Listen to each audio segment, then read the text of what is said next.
দরবেশ বাবা আমাকে গুহার ভিতরে একা পেয়ে যেভাবে আমার সাথে কাজ করল, গল্পটি সম্পূর্ণ শুনলে আপনাদের মেশিন দিয়ে টপ টপ করে পানি চলে আসবে। আপনারা হাতের কাজ করতে বাধ্য হবেন। তাই হাতের কাজ করার আগে হাতের কাছে অবশ্যই টিস্যু রাখবেন। একদিন আমাকে বাধ্য হয়ে দরবেশ বাবার কাছে যেতে হয়েছিল, কারণ লকডাউনে আমার স্বামীর চাকরি চলে গিয়েছিল এবং আমাদের বাড়ির অবস্থা খুবই খারাপ হয়ে গিয়েছিল। আমার বন্ধু আমাকে বলেছিল যে দরবেশ বাবার কাছে মাথা নত করলে সব সমস্যার সমাধান হয়ে যায়। পরে একদিন আমি দরবেশ বাবার কাছে চলে গেলাম। সেই বাবা পূজার অজুহাতে আমাকে তার গুহার ভিতরে নিয়ে গেল। সেখানে আমার এবং বাবার ছাড়া অন্য কেউ ছিল না। কিছুক্ষণ পরে বাবা গুহার দরজা বন্ধ করে দিলেন। গুহার ভিতরে খুব অন্ধকার ছিল। তারপর হঠাৎ আমার নজর বাবার কালো রঙের সাপের উপর পড়ল। সাপটি দেখে আমি ভয় পেয়ে গেলাম এবং বাঁচার জন্য হাত পা নাড়াতে শুরু করলাম। কিন্তু আমি নিজেকে বাঁচাতে পারলাম না। তারপর বাবাও আমার একা থাকার সুযোগ নিলেন এবং আমার সাথে এমন কিছু ঘটল যে বন্ধুরা, আমার নাম ফারজানা এবং আমার বয়স ২৬ বছর। আমি একজন বিবাহিত মহিলা। আমার পরিবারে আমার স্বামী রাহুল এবং আমার ২ মেয়ে আছে। আমাদের বিয়ে হয়েছিল আয়োজিত বিবাহ। আমাদের বিয়ের ১৫ বছর হয়ে গেছে। এই সময় আমাদের ২ মেয়ে হয়েছে। বড়টির নাম আমরা অনেক ভালোবেসে রোশনী এবং ছোটটির নাম কাজল রেখেছি। আমার স্বামী একটি মধ্যবিত্ত পরিবার থেকে এসেছেন। তিনি একটি বেসরকারি সংস্থায় চাকরি করতেন। কিন্তু সংস্থাটির লকডাউনের সময় তার চাকরি চলে যায়। তারপর আমরা পাঞ্জাব থেকে দিল্লি স্থানান্তর হয়ে গেলাম এবং কাজের সন্ধান করতে লাগলাম। আমার স্বামীকে কোনো কাজই মিলছিল না। তিনি বিভিন্ন অফিসে মুখোমুখি সাক্ষাৎকার দিতে যেতেন। কিন্তু তবুও তার চাকরি হচ্ছিল না। এই কারণে আমাদের বাড়িতে প্রায়ই টাকা নিয়ে ঝগড়া হতে শুরু করল। এখন বাড়ি তো টাকাতেই চলে। সাধারণ মানুষের চাহিদা কখনো শেষ হয় না। সীমিত টাকা থাকার কারণে আমরা খুব বেশি মানসিক চাপ থাকতে শুরু করেছিলাম। আমাদের দুজনের মধ্যে এখন আরও বেশি ঝগড়া হতে শুরু করেছিল। আমি খুবই বিপর্যস্ত হয়ে পড়েছিলাম। তারপর একদিন আমি আমার বন্ধুকে এই সব কথা বললাম এবং সে আমাকে বলল যে একজন বাবা আছেন যিনি দরবেশ বাবা নামে বিখ্যাত। বলা হয় যে তার কাছে গেলে সকলের সমস্যার সমাধান হয়ে যায়। দূরদূরান্ত থেকে মানুষ তার কাছে মাথা নত করতে আসে। সেই বাবাকে মানুষ অনেক বড় মর্যাদা দিয়েছে। বলা হয় যে সেই বাবা মনের শক্তি দেন এবং মানুষের দুঃখকষ্ট দূর করেন। আমি আমার স্বামীকে এই সব কথা বললাম।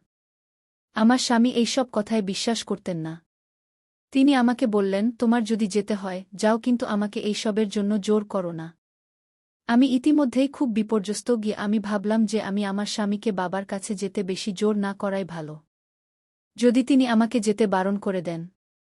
পরে আমি একাই চলে যাওয়ার সিদ্ধান্ত নিলাম, কারণ আমার স্বামী আমাকে যাওয়ার অনুমতি দিয়েছিলেন। আমাদের বাড়ির অবস্থা খুবই খারাপ হয়ে গিয়েছিল। তাই আমি বাধ্য হয়ে দরবেশ বাবার কাছে যাওয়ার পুরো প্রস্তুতি নিলাম। আমি ভাবছিলাম যে হয়তো তার কাছে আমাদের সমস্যার সমাধান আছে।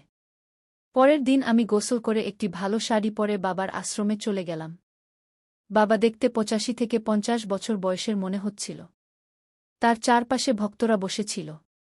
তার ২ পাশে ২টি মেয়ে প্রায় ২৫ বছর বয়সের, সাদা শাড়ি পরা দাঁড়িয়েছিল। বাবা ভগবান এবং শক্তির কথা বলছিলেন। সৎসঙ্গ শেষ হওয়ার পর সবাই একে একে বাবার সাথে দেখা করতে যেতে লাগল। যখন আমি তার কাছে পৌঁছালাম, তিনি হাসলেন এবং আমাকে আশীর্বাদ দিলেন এবং বলতে লাগলেন, মা, তোমার কপালের রেখা দেখে মনে হচ্ছে তুমি গভীর কষ্টে আছ। বলো, কি কষ্ট? বাবাজি তোমার কষ্ট দূর করে দেবেন। কল্যাণ হবে। পরে বাবাজি অন্যদের সাথে দেখা করতে লাগলেন এবং আমাকে অপেক্ষা করতে বললেন। আমি পাশে বসে অপেক্ষা করছিলাম। সবাই চলে যাওয়ার পর বাবাজি আমাকে ডাক পাঠালেন, তখন আমি তার কাছে গেলাম। বাবাজির সাথে তার ২ জন সেবিকাও ছিলেন যারা সাদা শাড়ি পরেছিলেন। একজন শিষ্যও ছিলেন যিনি ধুতি পরেছিলেন। বাবাজি আমাকে তার সামনে বসালেন এবং পূজা শুরু করলেন। তার সেবিকা পিছনে দীপ নিয়ে দাঁড়িয়েছিল। বাবাজির চোখ বন্ধ ছিল এবং তিনি তার ঠোঁট নাড়াচ্ছিলেন। মনে হচ্ছিল যেন তিনি মনে মনে কোনো মন্ত্র জপ করছেন। তারপর বাবাজি চোখ খুললেন এবং আমাকে গম্ভীরভাবে দেখে বললেন, যার ভয় ছিল তাই হয়েছে মেয়ে, তোমার জন্মপত্রিকায় দোষ আছে। যার কারণে তোমার পরিবারের উন্নতিতে বাধা আসছে। এর জন্য তোমাকে পূজা করাতে হবে। এর চিকিৎসা করতে হবে। বাবাজির কথা শুনে আমি একটু ঘাবড়ে গেলাম। আমি বাবাজিকে বললাম, বাবাজি, আমি খুবই সমস্যার মধ্যে দিয়ে যাচ্ছি। আপনি কোনো পূজা বা উপায় বলুন। আমি কোনো পূজা করাতে রাজি আছি। পূজায় যত খরচ হবে আপনি আমাকে বলে দিন। আমরা খুবই বিপদে আছি। তাই আমি আপনার কাছে এসেছি। তখন বাবাজি বললেন, কাল তুমি স্নান করে নতুন কাপড় পরে সিঁদুর ছাড়া এবং মঙ্গলসূত্র ছাড়া আশ্রমে চলে আসবে। আমরা কাল থেকে পূজা শুরু করব। মনে রাখবে এই পূজার কথা কাউকে বলো না, না হলে বিঘ্ন ঘটবে। আর বাড়িতেও কাউকে কিছু বলো না যে আমি কোথায় যাচ্ছি। হয়তো আমি বলে দিতাম যে আমি কোথায় যাচ্ছি, তাহলে ভালো হতো। কিন্তু বাবাজি বলেছিলেন যে পূজায় বিঘ্ন ঘটবে। তাই আমি কাউকে কিছু বলিনি। পরে আমি সেখান থেকে বের হয়ে বাড়ি চলে এলাম। সারারাত আমি ঘুমাতে পারিনি। আমি ভাবছিলাম যে আমার কুণ্ডলিতে দোষ আছে। আমার কারণে পুরো বাড়িতে মুসিবত এসেছে এবং এখন আমি এটা ঠিক করব। পরের দিন সকালে আমি আমার স্বামীকে নাস্তা করিয়ে এবং বাচ্চাদের স্কুলে ছেড়ে দিয়ে বাড়ি ফিরে এলাম। আমার স্বামীও নাস্তা করে অফিসে চলে গিয়েছিলেন। আমি বাড়ির সব কাজ শেষ করে তারপর স্নান করতে গেলাম। আমি ভালো করে স্নান করে একটি হলুদ রঙের শাড়ি পরলাম এবং পরে সিঁদুর ছাড়া এবং মঙ্গলসূত্র ছাড়া বাবাজির আশ্রমে চলে গেলাম। আজ আশ্রমে কেউ ছিল না। আমি দেখে ঘাবড়ে গেলাম যে আজ আশ্রম একদম খালি কেন। আমি একা সেখানে ভয় পেতে লাগলাম। আমি একজন শিষ্যকে জিজ্ঞাসা করলাম যে আজ আশ্রম খালি কেন। তখন সেই শিষ্য আমাকে বলল যে গুরুজির শিষ্যদের সবাইকে ফোন করে জানিয়ে দিয়েছে যে আজ আশ্রমে একটি বিশেষ পূজা আছে, যার কারণে বাবাজি আজ কাউকে দেখবেন না। আমি সেখানে পৌঁছলে বাবাজির সেবিকারা বলল যে বাবাজি গুহার ভিতরে আছেন এবং তিনি তোমারই অপেক্ষা করছেন। সে আমাকে বলছিল, তুমি খুবই ভাগ্যবতী যে তোমাকে বাবাজির কাছে গুহার ভিতরে যাওয়ার সুযোগ মিলেছে, কারণ বাবাজি গুহার ভিতরে সবাইকে ডাকেন না। তারপর সে আমাকে গুহার ভিতরে যাওয়ার পথ দেখাল। সে আমাকে গুহার ভিতরের একটি কক্ষে নিয়ে গেল। সেখানে একটি বিছানা ছিল এবং সেই বিছানার সামনের জায়গায় বাবাজি একটি যজ্ঞের বেদি তৈরি করেছিলেন। আমি ভাবলাম যে এখানেই বাবাজি যজ্ঞ করেন এবং পরে রাতে ঘুমান। আমার ভাবনা থামিয়ে দিয়ে তার একজন শিষ্যা বলল, তুমি একদম সঠিক জায়গায় এসেছ। বাবাজি তোমার সব ইচ্ছা পূরণ করে দেবেন। তার কাছে বিশাল শক্তি আছে। তুমি বাবাজির সাথে এখানেই বসো। আমরা বাইরে যাচ্ছি। তুমি কি কাউকে বলনি যে তুমি এখানে এসেছ? আমি মাথা নেড়ে না জানালাম। বাবাজি আমাকে বসতে বললেন। আমি আর বাবাজি সেখানেই মেঝেতে বসে গেলাম। বাবাজি মন্ত্র পড়ে আগুনে ঘি ঢালছিলেন। তিনি মন্ত্র উচ্চারণ করতে থাকলেন। তারপর একজন সেবিকা বাইরে থেকে দুধের গ্লাস নিয়ে ভিতরে এল। বাবা কিছুটা দুধ আগুনে ঢাললেন আর বাকি দুধ হাতে নিয়ে কিছু মন্ত্র বললেন। তারপর সেই দুধ আমাকে পান করতে দিলেন। বাবা বললেন, এটা পান করো। কিন্তু আমার ভয় হচ্ছিল যে কিছু ভুল না হয়ে যায়, কারণ এখানে আর কেউ ছিল না। আমি ভয় পাচ্ছিলাম, কিন্তু ভয়ে ভয়ে দুধের গ্লাস হাতে নিলাম এবং একবারেই সব দুধ পান করে ফেললাম। দুধ পান করার পর আমার কিছুটা অদ্ভুত লাগতে শুরু করল। হঠাৎ করেই আমার মাথা ঘুরতে লাগল। আমার চোখের সামনে অন্ধকার নেমে এল। আমি অচেতন হয়ে যাচ্ছিলাম। আমি মেঝেতেই পড়ে গেলাম। আমার মনে হল হয়তো দুর্বলতার কারণে আমার মাথা ঘুরছে। প্রথমে আমি কিছুই বুঝতে পারছিলাম না। কিছুক্ষণ পর যখন আমার অল্প জ্ঞান ফিরল, তখন আমি বুঝতে শুরু করলাম আমার সাথে কি কি ঘটছে। কিন্তু আমি এর বিরোধিতা করতে পারছিলাম না, কারণ আমি পুরোপুরি সচেতন ছিলাম না। আমি অনুভব করছিলাম যে কয়েকজন মানুষ মিলে আমাকে তুলছে। তারপর তারা আমাকে বিছানায় শুইয়ে দিল।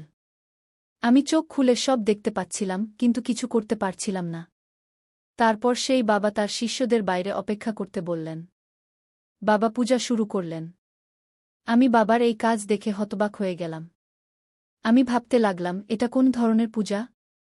আমার স্বামী তো অনেক দিন থেকে আমাকে স্পর্শ করেনি, কারণ সে তার সমস্যায় জড়িয়েছিল। বাড়ির সমস্যা দেখে আমি নিজেই খুব বিপর্যস্ত ছিলাম। যদি আমি বিপর্যস্ত না হতাম, তবে কখনো এই ভণ্ড বাবার কাছে পূজা করাতে আসতাম না। বাবার কাছে আসার আগে আমি ভেবেছিলাম, যদি একটি পূজা করালে আমাদের বাড়িতে সুখসমৃদ্ধি আসে, তবে এতে ক্ষতি কি? কিন্তু আমি জানতাম না যে এখন বাবা আমার সাথে এমন আচরণ করবে। আমি অর্ধচেতন অবস্থায় বাবার দিকে তাকিয়েছিলাম। সে আমাকে বলতে লাগল, মেয়ে, একদম শান্ত হও আর পূজা করো। আমি তোমার সব সমস্যা দূর করে দেব। তোমার বাড়িকেও শুদ্ধ করতে হবে। কোনো দিন তোমার বাড়িতে গিয়ে বাড়িটাও শুদ্ধ করে দেব। কিন্তু এখন আমি ধীরে ধীরে বুঝতে পারছিলাম যে কিছু ভুল হচ্ছে। তারপর বাবা বলল, কেমন লাগছে মেয়ে? তোমার মনে যে কোনো সমস্যা আছে তা দূর করে দাও। তখন বাবা জোরে জোরে মন্ত্র উচ্চারণ করতে লাগলেন। সকালে যখন আমি বাড়ি থেকে বেরিয়েছিলাম, তখন আমি খুব খুশি ছিলাম যে পূজা হয়ে গেলে বাড়িতে কিছু বরকত আসবে। কিন্তু আমি একটি বড় ভুল করেছিলাম যে আমি কাউকে এখানে আসার কথা বলিনি। এখন যদি আমি বিরোধিতা করি, তবে এই বাবা আমাকে মেরে ফেলবে এবং কেউ কিছু জানতেও পারবে না। আমি সেখান থেকে পালাতে চাইছিলাম, কিন্তু নেশার কারণে আমি কিছুই করতে পারছিলাম না। এখন আমি বুঝতে পারছিলাম যে আমি কোথায় এসে কত বড় ভুল করে ফেলেছি। এখানে তো কিছু ভুল কাজ হয়। বাবা তো মানুষের বিশ্বাস নিয়ে খেলা করে। আমার মাথায় অনেক প্রশ্ন ঘুরছিল যে আমি এখানে আসার ভুল কেন করলাম। বাবা আমাকে বলছিলেন, সাবাস পুত্রী, তুমি খুব ভালোভাবে পূজায় অংশ নিচ্ছ। তুমি এভাবেই পূজা করতে থাকো। আমি তোমার ঘরের সব সমস্যা দূর করে দেব। কিন্তু আমি তো জানতাম বাবার কোনো সমস্যা দূর করছেন। আমি সেই দিনই ঠিক করে নিয়েছিলাম, একবার আশ্রম থেকে বের হয়ে গেলে আমি এই বাবাকে ছাড়ব না। আমি ভালোভাবেই বুঝে গিয়েছিলাম বাবার ডেরায় কি কি অন্যায় কাজ হয়। এখন আমাকে বাবার ডেরায় হওয়া অন্যায় কাজের খবর ফাঁস করতে হবে। যদি আমি এমন না করি, তাহলে কে জানে এই বাবা আর কত নারীর শরীর নিয়ে খেলবে এবং কত ঘর ধ্বংস করবে। মাধ্যমের সময় প্রায় 2 ঘণ্টা পর আমার জ্ঞান সম্পূর্ণ ফিরে এল। বাবা আমাকে বললেন, পুত্রী, তোমার পূজা সম্পন্ন হয়েছে। এখন তুমি বাড়ি যেতে পারো। তোমার সাথে সব ভালো হবে। আমি খুব ভালোভাবে পূজা করেছি এবং মন্ত্র উচ্চারণ করেছি। এখন তোমার স্বামীর নতুন চাকরিও হয়ে যাবে এবং তুমি সুখে জীবন কাটাবে। কিন্তু আমি তো দৃঢ়প্রতিজ্ঞ ছিলাম যে বাবার মুখোশ উন্মোচন করবই। যদি আমি এমন না করি, তাহলে এই বাবা সরল মানুষদের তার জালে ফাবে এবং তাদের লুটতে থাকবে। তারপর বাবাকে ছেড়ে দিয়ে আমি গুহা থেকে বের হয়ে এলাম। আশ্রম থেকে বের হওয়ার পর আমি অনেক ভেবেচিন্তে সরাসরি পুলিশ স্টেশনে চলে গেলাম। পুলিশ স্টেশনে গিয়ে আমি বাবার বিরুদ্ধে অভিযোগ লিখিয়ে দিলাম। বাবা আমার সাথে যা যা করেছিলেন, আমি সবকিছু সেখানে বলে দিলাম এবং পুলিশকে নিয়ে বাবার আশ্রমে পৌঁছে গেলাম। পুলিশ বাবাকে গ্রেফতার করল। আজ সেই বাবা জেলের ভেতর তার অপরাধের শাস্তি ভোগ করছে। যখন আমি সেই বাবার বিরুদ্ধে আওয়াজ তুললাম, তখন পরে আরও অনেক মেয়ে সামনে এল যাদের সাথে বাবা অন্যায় করেছিলেন। বাড়ি যাওয়ার পর আমি সাহস করে আমার স্বামীকে সবকিছু বললাম যা বাবা আমার সাথে করেছিলেন। আমার স্বামী আমার সব কথা বুঝলেন এবং আমাকে বললেন, আমি এই কারণেই এই বাবাদের বিশ্বাস করি না।